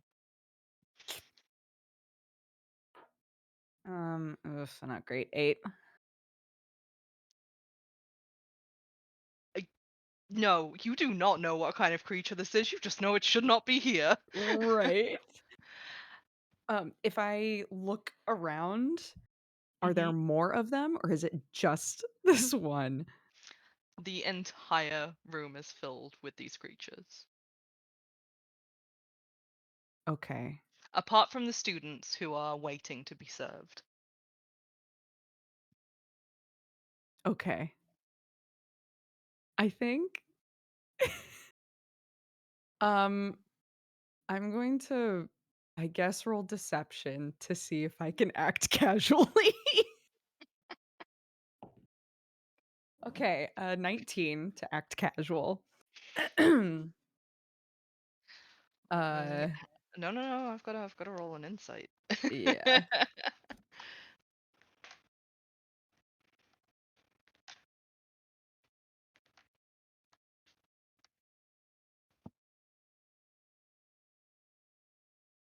What would you like to do? You've Um seen these hollow creatures looking at you. I think she's going to try to like reach out to take the letters back and be like, actually, I'm realizing I don't have that much time to fill these out, so I'm gonna can I I'm gonna just take one of these with me and I'll fill it out back and then I can just copy them when I come back. Okay. I've already input them into the system. You hear the voice, but you also hear beneath it another voice that rattles as it speaks and goes, I have already inputted it into the system. Well, surely you can cancel it. We can't cancel it once it's been done. Okay, okay. Okay. Then can you maybe pause the transaction for me, or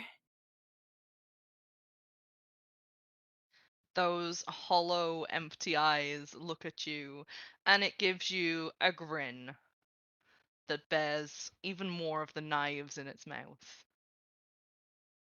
No. Your okay? information, please. Fill out the forms.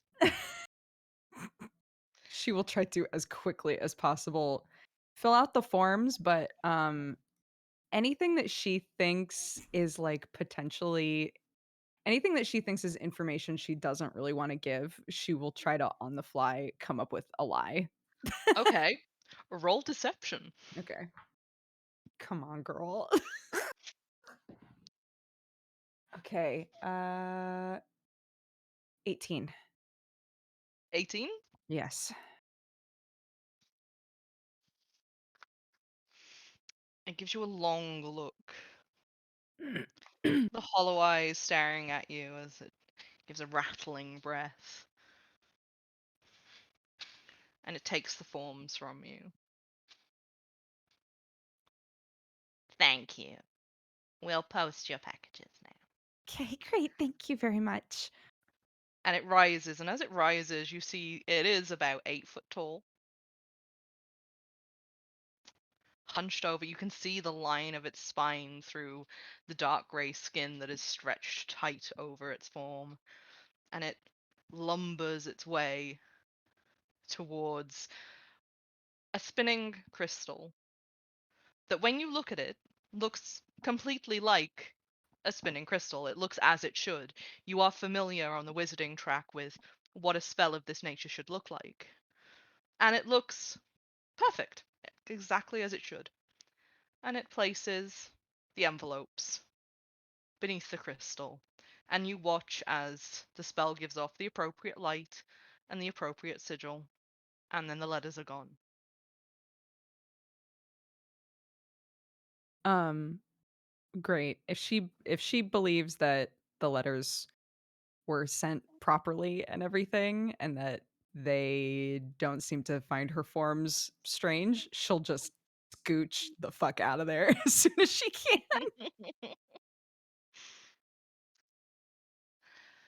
They let you go. They don't follow you. No one in that room, as far as you are aware, has realized that you, one, you know what they are, or two, that you gave them fake information.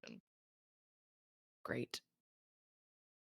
She will yeah, I think wait until she gets outside again, Hmm.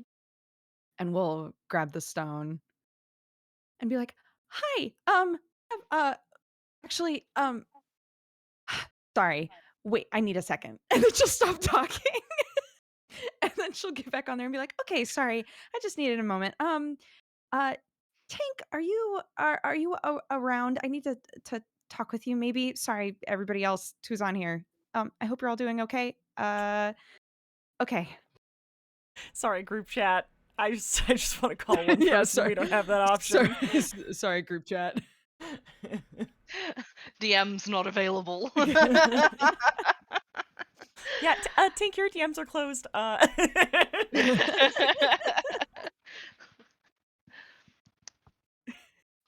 on do Yuli, not disturb. Yeah.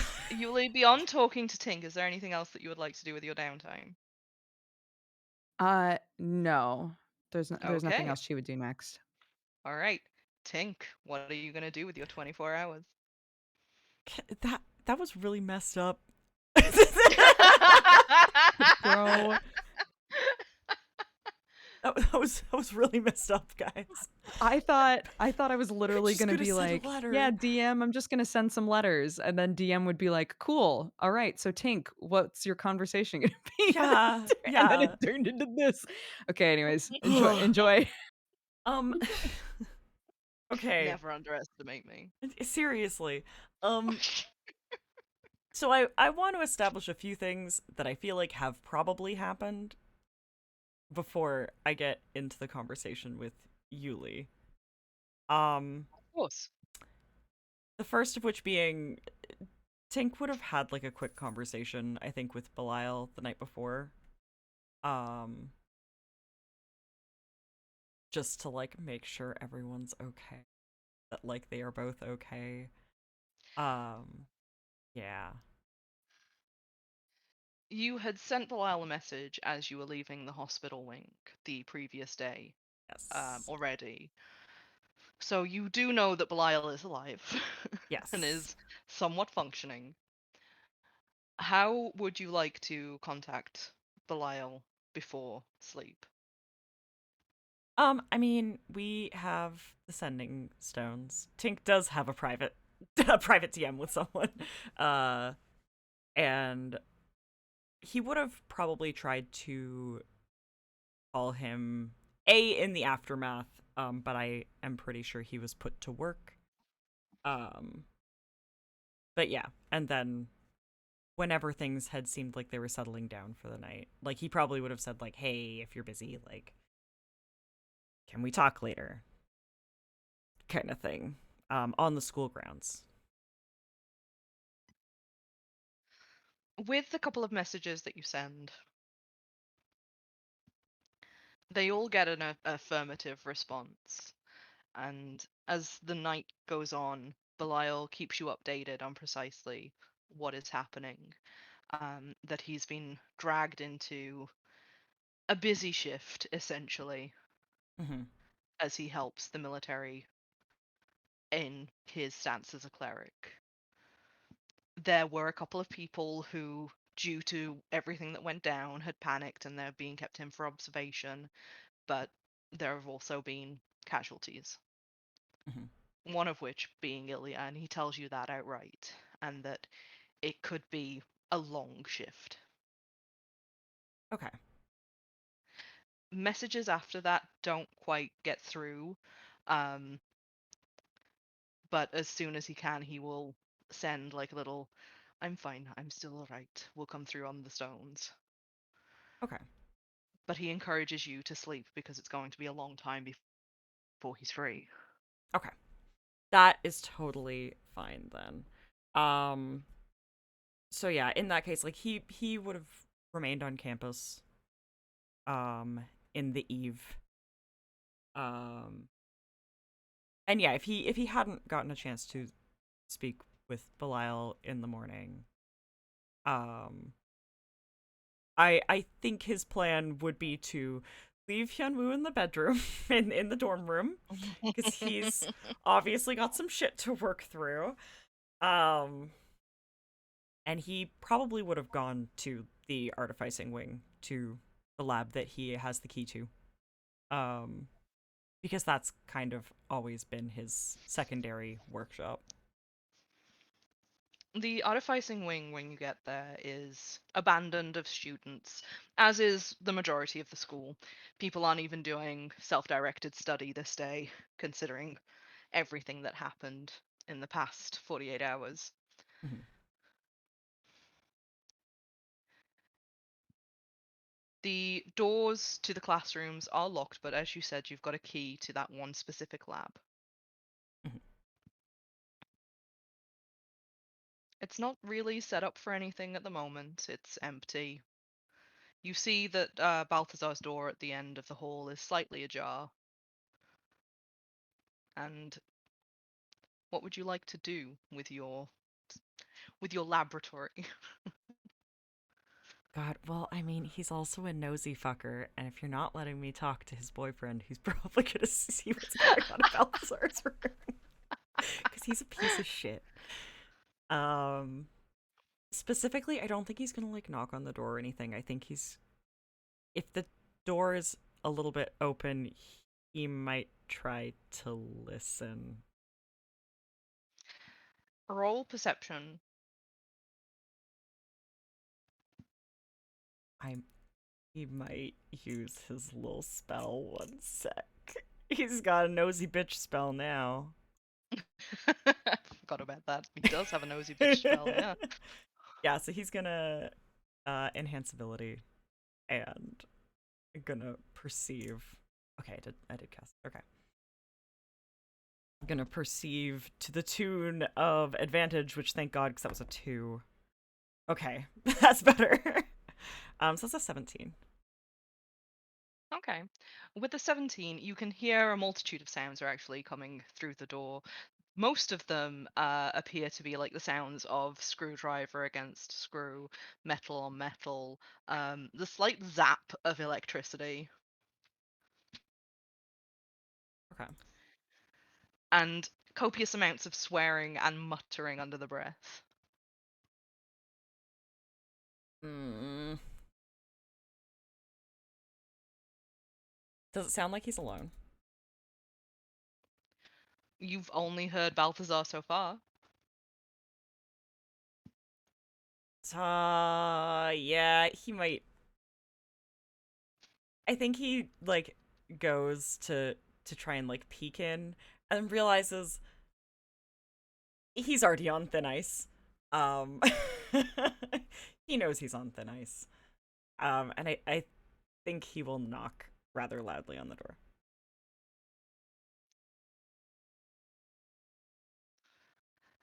You knock once, just to hear a loud swear come from the direction of Balthazar's private laboratory. And then a small mechanical owl kind of flies towards the gap in the door and is like, "Come in, come in, come in, come in. You can come in, you are invited." Okay, right. All right. Faster, come on. You have a Okay, little okay, day. okay. And he runs into the room. Should I close that, or is it meant to be open for someone? Depends how private it is you want to talk about. I don't know what I want to talk about. Well, make up your mind. And She the little mechanical owl has kind of gripped onto your goggles and is just kind of trying to tug you into the room by them. Yeah, no, I'm in. I'm coming. I'm coming. I'm going. And he's like walking towards the laboratory as he does.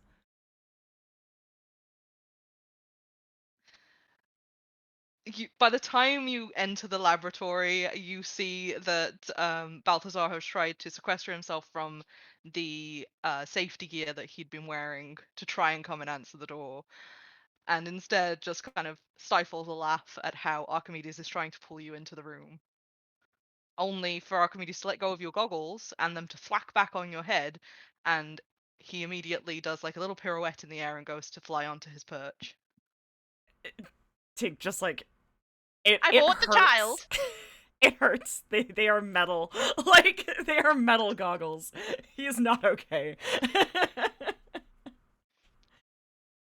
Was that strictly necessary? It is always necessary. I don't think it is. I mean, Balthazar just kind of rubs at his nose as though there is definitely a headache starting somewhere in here.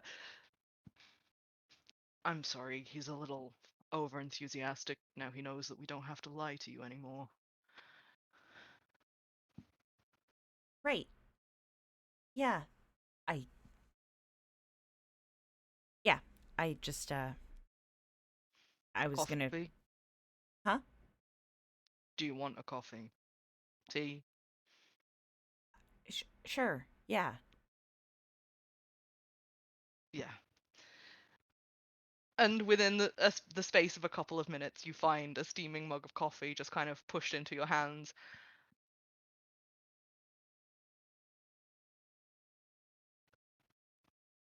Tink is just like looking at Balthazar like we all know that there's an elephant in the room.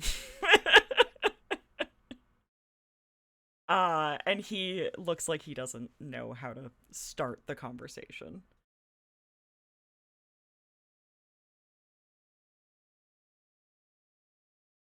Balthazar just kind of sets his mug down on the workbench and messes around with the soldering iron just a little, not really doing anything except for maybe melting a wire a little bit too much. And then stops and just looks at Tink and goes, "Is there... I imagine you have a lot to say. Is there anything in particular we should start with, or would you like to... Would you like me to take a stab in the dark?" I feel like I know a lot about me, so about them. And he looks like he's like trying to hand gesture his way into being like, remember when I was a lot of people? Like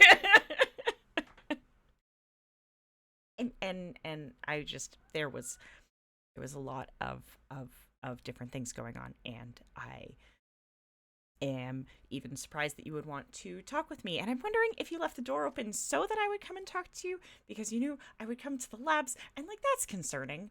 And Sit down. And he kicks out a stool towards you. he just sits. He's just done. Like, Drink your coffee. right, yeah, because coffee will help. Yeah, that's yeah. And he like is like putting like sugar in it and is like stirring it, getting it ready to drink. You realize at one point that Archimedes is back over and is now just handing you sugar cubes to see how much sugar you will add. A few too many before he realizes what he's doing and he stops. Like he just keeps Look, taking them for a bit and then he's like, oh right, no, you could. It probably can be too sweet, probably. it is definitely now too sweet. Yeah, he drinks it anyway. He tries not to make a face. So you so you realize that you maybe fucked up the world. This sounds like the least helpful self-help book that I could imagine right now. Yes.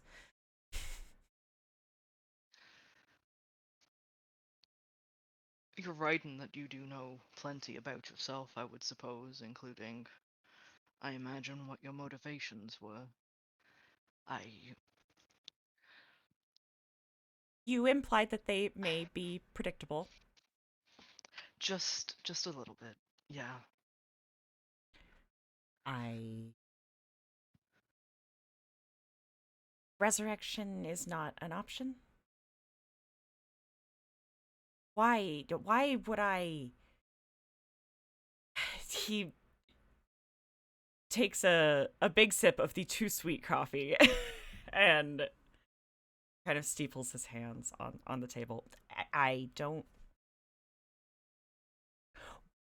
I imagine my first step wasn't endanger the entirety of time. You'd be correct on that. Your first step definitely wasn't turn the world upside down and try and recreate time.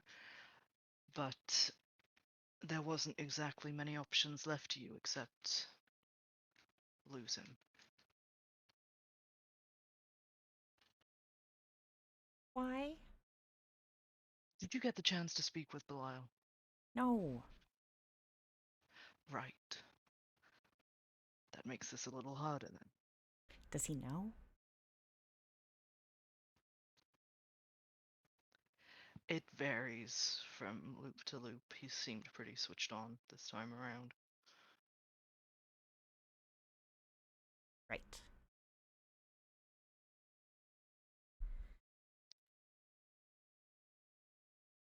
Maybe it's easiest to start from the beginning. Yeah, sure. The Tink that I knew in the original timeline figured out that his husband was dying about a year before everything started. Belial was fading away month by month, day by day, and nothing that the clerics could do would work. It should have. There was no reason that the magic shouldn't take, that things shouldn't be simple. But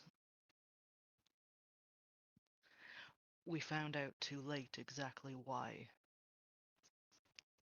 nothing was working.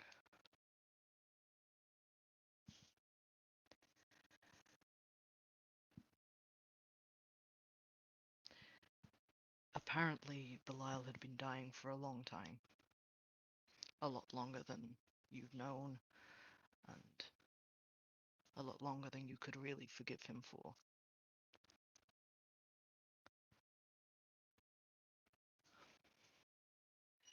And he'd given what little he had left to a god.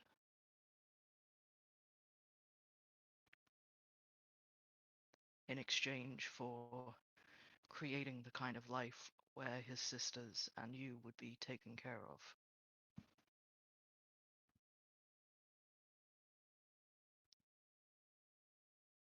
As the disease worsened, you realized exactly what was happening. The god was using Belial as a conduit.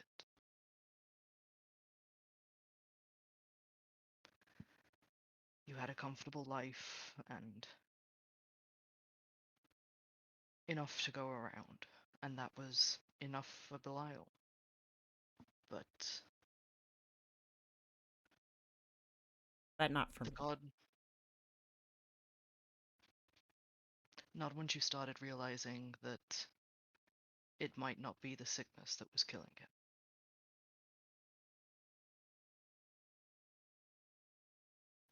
Not when you realized that a god was eating him from the inside out to try and take his place.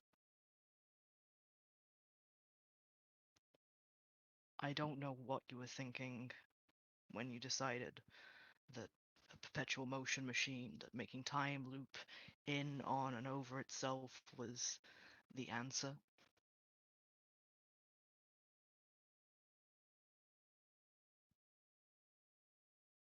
I I think you just didn't want to face the end, wanted more time to look for a cure.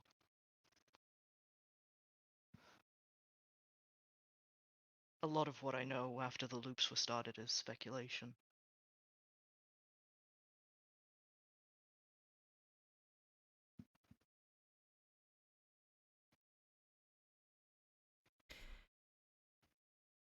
He kind of is just looking into his coffee, tapping his glass like he normally does when he's nervous, just like making a very sharp series of noises with his prosthetic hand against the glass.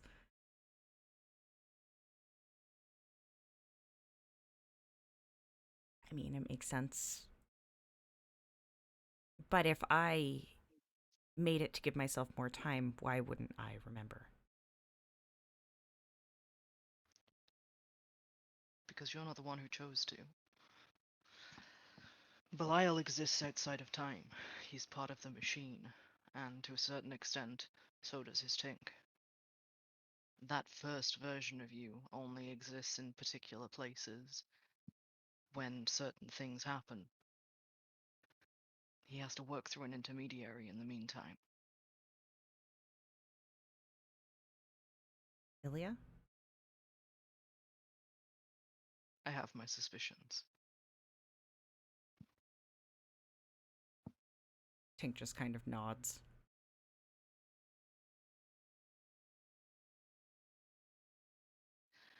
I should warn you that Ilya is dead. With everything that happened at the hospital wing, Calriel and his unit found Ilya's body in the rubble. And typically, how long do we have after illness? Nothing is ever set in stone, but usually a month at the most. Before Belial starts to take a turn for the worst.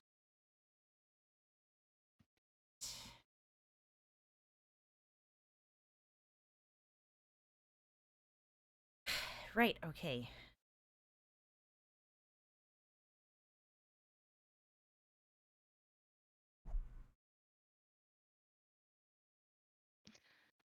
Should I tell you now that I have theories, or should I leave that for another meeting? Theories are good, but No, no, you're right. I should wait till all of you are here. Yana probably has useful input. Yeah. And I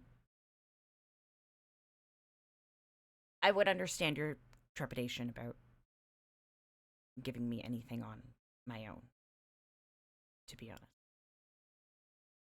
I want you to understand that before before all of this, you were my friend and my associate, and as far as I'm concerned, that hasn't changed. For all I've had to treat you with a certain amount of trepidation. I don't want to lie to you, Tink. I never have. It's just every time you learn about what happened, every time you learn that there's an answer to it, things have gone wrong. And I think at this point, Tink's just kind of like looking at him, nodding, but like very, very misty eyed, like very much like trying to hold it together. I don't mean to imply that your future is set in stone. I don't think it is, for what it's worth. I hope it's not. The previous yous that I have known wouldn't have come back for me.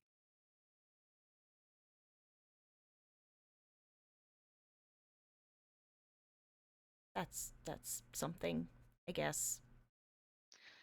It's exactly what I'm basing the small amount of hope I'm holding on.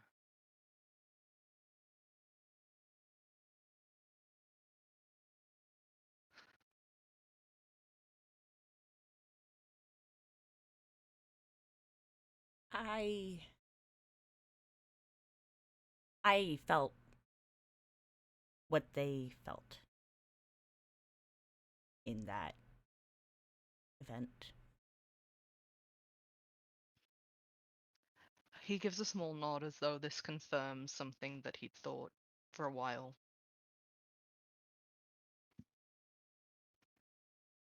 And Archimedes drops another sugar cube into your drink while you're not looking. Like it's one of those things where like Tink looks like he is like about to cry and like almost laughs at like the little clink of just another sugar cube in a drink that's already way too sweet. Like And there is sludge at the bottom of this coffee right now. yeah, and he's just like, oh god. It's, he's scared. I'm I'm scared. He's scared.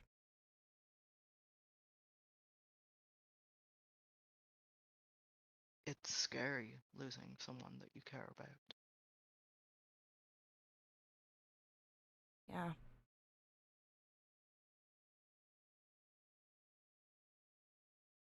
Is is there anything what are you working on? What do I do with this? I'm working on a prototype that we can start answering that question with. Meet the baby perpetual motion machine. And he kind of motions towards what looks like a very crude mock up of the machine that you, Xanth and Yenna, had handled throughout the harrowing events of the last 48 hours.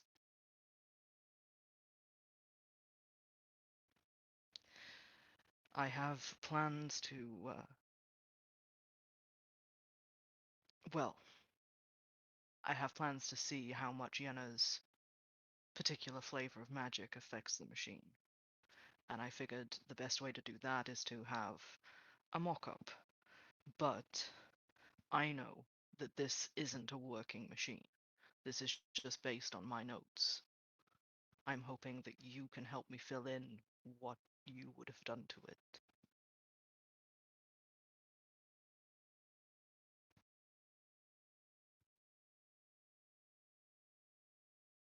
Yeah, I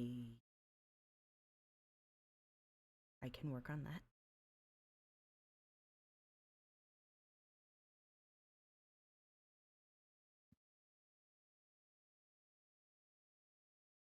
Just because things have been real terrible in every other loop doesn't mean they have to be from now on.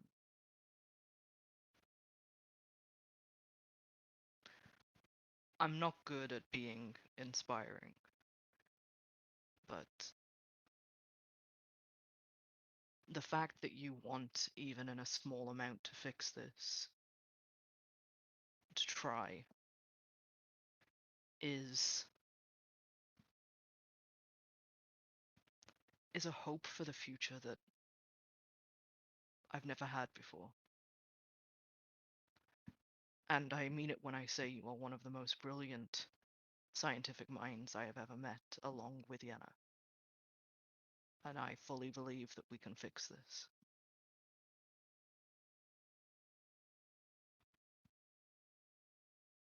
I think Tink would have probably like made a move to kind of get out of his chair and like just look at the machine with his eyes, not his hands for once, just like look. Because, this man's in the middle of something. He knows how frustrating that's going to be to put back together. So, um, and as like Balthazar finishes talking, um, I think he probably just like turns around and walks over to him and looks like he's gonna go to like put a hand on his shoulder or something, and just like pull him into a hug, and he is just crying. He's just crying. It is probably a good job that you cannot see Balthazar's face, who has instantly just started looking awkward as all get out. Yeah. And you feel a very tentative, like, little pat on the back of your head. Hey, guys, is anybody, sorry, actually, I need a minute. One sec. Balthazar has jumped so much that you have totally been dislodged, Tink, and Balthazar is very nearly falling off of his chair. The only thing keeping him upright is one hand on the table next to him. Hey, sorry, I've collected myself. Tink, sorry, I know everybody else is on here. Tink, are you around? Can we chat? I just got back from Zinnia's and I have there's a lot of tea and cookies in the kitchen. If everyone wants to come back here, because we should probably all talk. Sweet. I think like Tink just like looks at Balthazar and like is like wiping his face. Just like I should probably get that. Oh, this poor boy. You see, Balthazar was definitely about to start swearing about the stones, but the moment he sees how upset Tink still is, he's just gonna pull you into like a one-armed hug and give you a bit of like a squeeze, an encouraging squeeze. And just be like, "You've got this, okay? I'm here whenever. I don't want that to sound hollow, I really mean it. You can come by at 4 o'clock in the morning for all I care. I We mean, I can do have. this." You have. No, this is incredibly true. I'm just saying that now that you can do it with an actual fucking invite.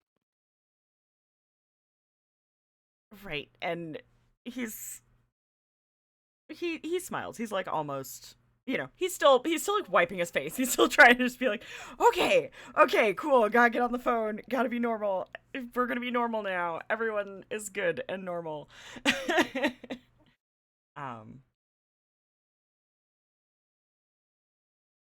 yeah, we'll talk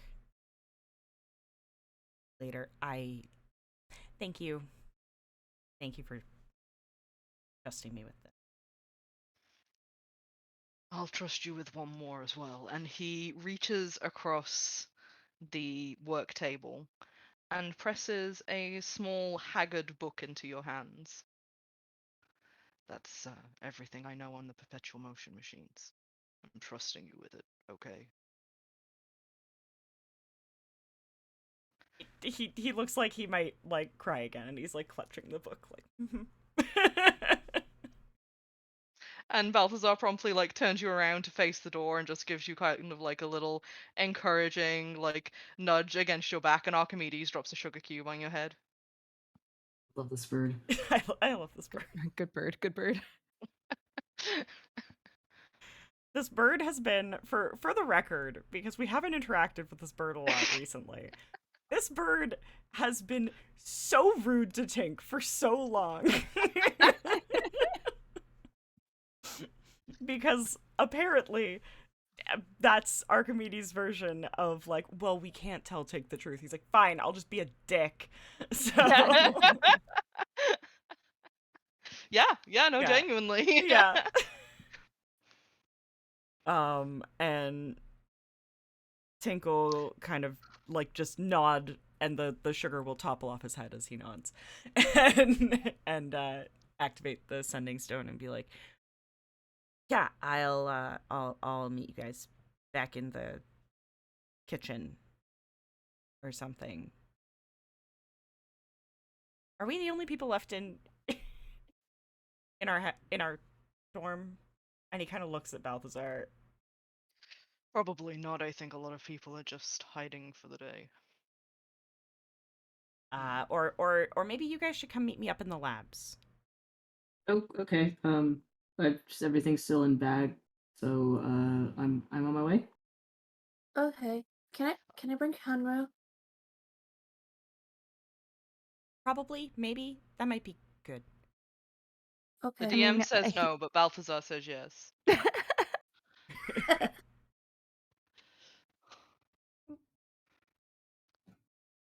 We Okay, listen. sorry. Wait. So where are we meeting? What's happening? A third floor artificing wing. I've got the keys to one of the rooms, one of the labs. Okay. It'll just be more private, maybe, then. Did you guys know that there are like big weird monsters in the admin office? Did you guys know that?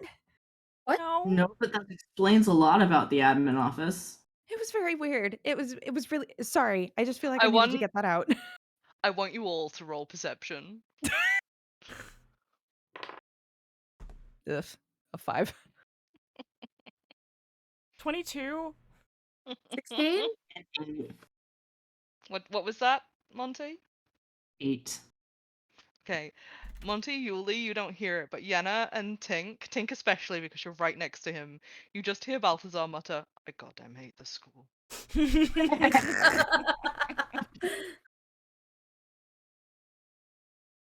Yeah. Yeah, Tink's gonna like point at like he's covering like a phone and like point at the sending stone and be like mouth like, did you know about that? No, of course I didn't know about that. Oh. He's just buried his head in his hands. You've been here a lot longer than me, and that's saying something. Yeah, I know. I'm aware. And he's just gonna defeatedly walk into the other room and start making coffee for all of you. Good. And with you all heading towards the artificing wing and the labs for your group chat, we're gonna end it there for this week. I think that might be good. I think we might have some bombs to Yeah. drop on people. Yeah. Gonna end it there on not a cliffhanger because goddammit, I have restraint. And we will see you all next week. Next Thank- week's the first of the Halloween specials. It is indeed. Yee. Yes, we will be getting spooky next week. Given the fact that it is Halloween and it is therefore spooky season, Hellions of Carnocht will be taking a short side quest to become the Super Spooky Zone. Oh yeah. Ow. Ooh. Spooky There may be zone. costumes, there may be decorations, but there will definitely be ghosts and ghouls and things that go bump in the night. Wow, it just sounds like a normal episode of Hellions when I Yeah. say it like I that. was yeah, it's No, nothing is different. I don't know what you you're want telling from me this us. isn't already a horror campaign?